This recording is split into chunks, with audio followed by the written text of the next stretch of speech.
Position है, ठीक है।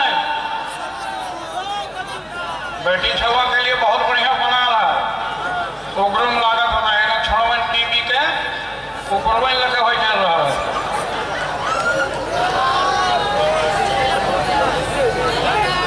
हिया कर व्यवस्था बहुत टाइट है, काहे कि हिया खाली आदिवासी जाइत है।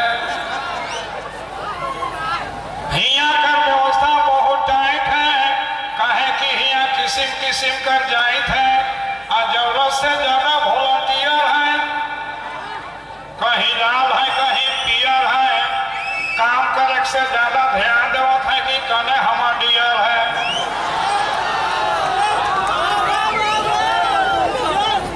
और एगो में दूगो सियर है, नहीं भेटाले बेटा महुआ गलधारे बियर है।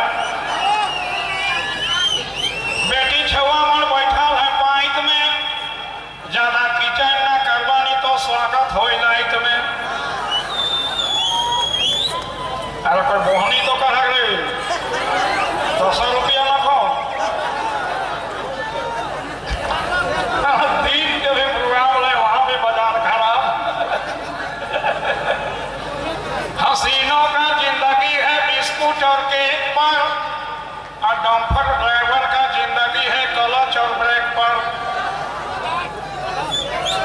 हसीनों का जिंदगी है बिस्कुट और केक पर, और ड्राइवर का जिंदगी है क्लच और ब्रेक पर। और लेस रहा मरद के जाने मारे बेलना फेंक कर।